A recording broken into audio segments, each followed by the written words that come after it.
भन्नाट असा ट्विस्ट पाहण्यासाठी आहेत ना रेडी? मुळात म्हणजे खूपच इंटरेस्टिंग आणि कमालीचा असा एपिसोड पाहायला भेटणार आहे. आता आजचा एपिसोड छान होता, सगळ्यांना भारी वाटलं. कारण फायनली बाप लेकी एकत्र आल्यात. आणि मुळात म्हणजे हे सगळं जयमुळे झाले. जयने समजावल्यामुळे आता सगळेजण एकत्र आलेत, आनंदाने एकत्र राहत आहे. पण त्यातच आता एक वेगळाच ट्विस्ट चालू होणार आहे. आणि तुम्हालाही बाकी हा ट्विस्ट पाहायला मजा येणार आहे बरं का. खरंच कोण कोण इकडे जय आणि शर्वरी या दोघांच्या जोडीला पसंत करते ना, त्यांनी नक्कीच चॅनलला सबस्क्राईब करून तुमचा रिस्पॉन्स कळवायला मात्र अजिबात विसरायचं नाही. आता प्रेक्षकांनो, इथे प्रत्येक वेळेसारखं आता जय आणि शर्वरी दोघे ऑफिसमध्ये असतात. इकडे जयला मात्र सगळ्या मुलींची काळजी वाटते. आता जयचं मात्र मुलींबद्दल, बायकांबद्दल इव्हन मत बदलायला लागलं आहे. हे सगळ्याला कारणीभूत आहे ती म्हणजे शर्वरी. कारण शर्वरीमध्ये अशी काही पावर आहे ना, ती काही करू शकते. इकडे जयलाही तिने बदलायला सुरुवात केली. पण हे सगळं जेव्हा तेजस्विनीला समजणार आहे, तेव्हा तेजस्विनी, तुम्हाला तर माहीतच आहे तिच्या ते राग आणि त्या परबद्दलचं तिचं मत काय आहे. त्यामुळे खूप मोठा राडा पुढे होणारच आहे आणि त्यात ट्विस्टसुद्धा येणार आहे. आता प्रेक्षकांनो, नेहमीसारखं इकडे सगळ्या मुलींना पावसामुळे जयने मात्र लवकरच सोडलेलं असतं ऑफिसमधून. पण त्यातच आता शर्वरी तिथे राहणार नाही आणि तिच्यामुळे काहीतरी कांड होणार नाही असं तर होणार नाही ना. आता शर्वरी मात्र ऑफिसमध्येच थांबलेले असते. प्रचंड पाऊस असतो.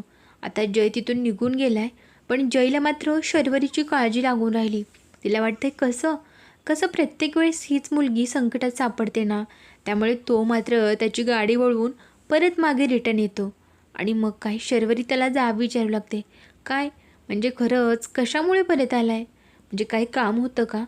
जय मात्र काहीतरी खोटं नाटे सांगू लागतो. त्यावेळेस मात्र शर्वरी बरोबर ओळखते, पण तिला तसं दाखवायचं नसतं. कारण जयसुद्धा दाखवत नाही ना, तोही दाखवतोय मी काही माझ्या कामानिमित्त आलो आहे, माझं काम होतं, म्हटलं जाता जाता ऑफिसमध्ये एक चक्कर मारून यावी. पण इकडे शर्वरीला एकंदरीत समजलेलं आहे, पण तरीही ती मात्र तसं बोलायचं टाळते. आता प्रेक्षकांनो, शेवटी मात्र इकडे जय आणि शर्वरी दोघंही आता जाणार आहेत. जय स्वतः शर्वरीला घरी सोडणार आहे, पण त्या अगोदर खूप मोठा किस्सा घडणार आहे. ते म्हणजे आता तिथे काही मुलं पावसातच फुटबॉल खेळत असतात. त्यातच हे दोघंही सामील होतात. दोघंही अगदी पावसामध्ये चिंब भिजलेले असतात आणि एकमेकांच्या नजरेत हरवून गेलेले आहेत. आता यातच मुलांसोबत फुटबॉलही खेळून झाला आहे. त्यात दोघंही खूप छान आता फ्रेंड झाल्यासारखे झालेत. पण त्यांना ते मान्य करायचं नाही हं. त्या प्रेक्षकांनो, इकडे ह्या दोघांची छान आणि क्यूट अशी लव्ह स्टोरी पाहायला भेटणार आहे. त्यातच तेजस्विनीचा आडसरा असणारच आहे. पण इकडे जेव्हा आता जय तिला घरी सोडणार आहे, दुसऱ्या दिवशी त्यांची छानपैकी मीटिंग असणार आहे. त्या मीटिंगमध्ये धमाकेदार पात्राची एंट्री होणार आहे, ती म्हणजे अहिल्याची. आता त्या एंट्रीमध्ये मात्र तेजस्विनीसुद्धा येणार आहे आणि समोर ह्या मुलीला बघून तिची मात्र तळपायाच्या अगदीच मस्तकात जाणार आहे. आणि त्यावेळेस मात्र खूप मोठा ड्रामा ते क्रिएट होणार आहे. पण प्रेक्षण इथेच तर असणार आहे ना खूप मोठा ट्विस्ट. आता तो नक्की काय असणार आहे ते सगळं जाणून घेणार आहोत पुढे आपण. त्यासाठी व्हिडिओ स्किप न करता शेवटपर्यंत पाहत राहा आणि हो, सबस्क्राईब जरूर करा. तर प्रेक्षकांनो, पुढे नक्की काय होणार आहे, कसं घडणार आहे सगळं त्याला तर पाहूयात आपण. मुळात म्हणजे इथे आता चक्क शर्वरीचे बाबा प्रचंड आनंदात आहेत. कारण त्यांच्या मुली त्यांना परत मिळणार आहेत. कारण परत मिळाल्यात म्हणजे त्यांचा राग गेला आहे. त्यांच्या मनातल्या सगळ्या आता जे काय होतं नको ते सगळं दूर झाले आणि घरातलं अगदी आनंदाचं वातावरण झाले. त्यामुळे ते प्रचंड खुश असतात. पमाची खूप काळजी घेत असतात. ते म्हणत असते, अहो कशाला, आणि मुळात म्हणजे तुम्ही सुट्टी कशाला घेतली बरं, मी सगळं मॅनेज केलं असतं. पण तरीही नाही, शर्वरीचे बाबा मात्र अजिबात ऐकत नाहीत. अगं पमा, असं कसं करतेस तू? मुळात म्हणजे तुला आणि सध्या आता खूप जास्त विश्रांतीची गरज आहे. त्यामुळे तू फक्त आणि फक्त आराम करायचंस. आता मुलींचंही काम आहे, त्यांची कामं आहेत. त्यामुळे मी आज सुट्टी काढून फक्त आणि फक्त तुझी काळजी घेणार आहे. घरात अगदी छान आनंदाचं वातावरण असतं. दुसरीकडे जय मात्र त्याच्या घाईमध्ये असतो. सतत ऑफिसची कामं काहीतरी चालूच असतात. त्यातच तेजस्विनीचा असा पडलेला चेहरा. कारण तिला मात्र सतत इकडे गौतमचं बोलणं तिच्या कानामध्ये घुमत असतं की आई, माझं ना आशूवरती खूप मनापासून प्रेम आहे. आता हे सगळं तिला अजिबात आवडत तर नाही, पण काय करणार, ती काही सध्या बोलूही शकत नाही. मुळात म्हणजे गौतमने इथून मागे काय पराक्रम केला होता तेही तिला चांगलाच आठवते. त्यामुळे ती गौतमला विरोधही करत नाही आणि काही सपोर्टही करत नाही. गौतमला मात्र टेन्शन आलेलं असतं की आता कशा पद्धतीने आपण आईला म्हणवायचे, खरंच आई कधी मानणार आहे हे सगळं. त्यामुळे बिचारा गौतम मात्र खूप टेन्शनमध्ये. पण जय त्याला समजावतो, म्हणतो गौतम कसं आहे ना, आई सध्या चिडलेली आपल्यावरती.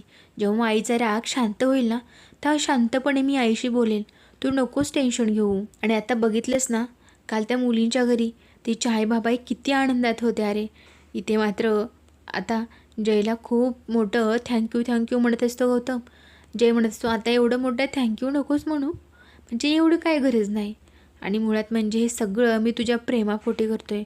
तुझं तिच्यावरती प्रेम आहे ना, बास. तर मग काही जरी झालं ना तरी तुझं आणि आशूचं लग्न होणारच. म्हणजे आसावरी काय जरी झालं तरी आपल्या घरातले मेंबर होणार आहे शेवटी. आणि तिच्या घरच्यांसाठी करणं खरंच आपलं काम आहे, हे कर्तव्य आहे ना. आणि सगळं मी त्याच्याचमुळे केलं आहे. आणि त्यात तू माझा भाऊ आहेस. माझ्या भावाचा ज्यात आनंद आहे त्यातच माझाही आनंद. आता हे सगळं ऐकून गौतमला खूप जास्त आनंद होतो आणि थोडंसं रिलॅक्सही वाटतं. आता जय म्हणत असतो, बरं जाऊ दे, आता तू सगळं ठीक आहे म्हटल्याच्या नंतर मी ऑफिसला जाऊ शकतो का. आता इथे गौतम हसतो आणि म्हणत असतो, दादा तूही ना रे. आता इथे मात्र जय त्याच्या कामाला निघून जातो. पण प्रेक्षकांनो खरंच जयला जे शर्वरी बदलते ना ते बाकी इंटरेस्टिंग आहे. आणि प्रेक्षकांना मात्र ह्या दोघांची जोडी प्रचंड आवडते. प्रचंड यांच्या जोडीवरती प्रेम करतात. त्यांना ह्या दोघांची लव्ह स्टोरी पाहायची, ह्या दोघांना एकत्र आलेलं पाहायचं आहे. मुळात म्हणजे आता हे एकत्र येण्यासाठी, ह्या दोघांची लग्न होण्यासाठी तेजस्विनीचे खूप जास्त ड्रामे आणि खूप जास्त कारस्थान असणार आहेत. या सगळ्यांना कशाप्रकारे आता परत फॅमिली सामोरे जाणारे ना, देव जाणे. मुळात म्हणजे प्रेक्षकांना सगळी गडबडघाई चाललेली असते. आणि इथे आता खूप मोठी मीटिंग आहे, खूप मोठी डील क्रॅक होणार आहे. त्यामुळे सगळीकडे गडबड चाललेली. त्यातच मॅक प्रेक्षकांनो खरंच मॅक मात्र बाकी इंटरेस्टिंग आहे. मुळात म्हणजे त्याची कॉमेडी प्रत्येक ठिकाणी त्याची काही ना काहीतरी कॉमेडी असतेच. आणि त्यामुळे सिरियल बघायला मात्र जाम मजा येते. इव्हन सगळ्याच प्रेक्षकांना मॅक मात्र जाम आवडतोय. त्याची ती मध्येच काहीतरी इंग्लिशची बोलण्याची पद्धत खूपच युनिक दाखवली, ती प्रेक्षकांच्या भारी पसंतीस उतरली. त्याचमुळे आता मॅक मात्र शर्वरीला ताई म्हणत असतो. त्यामुळे शर्वरी आणि मॅक या दोघांची छान अशी गट्टी जमलेली. त्यातच आता तो विचारू लागतो, काय गं तायडे, म्हणजे खरंच आता सगळी तयारी झाली ना, आज खूप मोठी डील क्रॅक करायची. आता प्रेक्षकांना या सगळ्यांमुळे मात्र शर्वरीचं प्रेझेंटेशन असतं आणि ही मात्र आता असं काहीतरी धमाका करणार आहे ना. पण तिथे अहिल्याची खूप जबरदस्त एंट्री असणार आहे, कारण या सगळ्यांना हँडल करण्यासाठी अहिल्या येणार आहे. ती म्हणजे पारू मालिकेतील अहिल्या.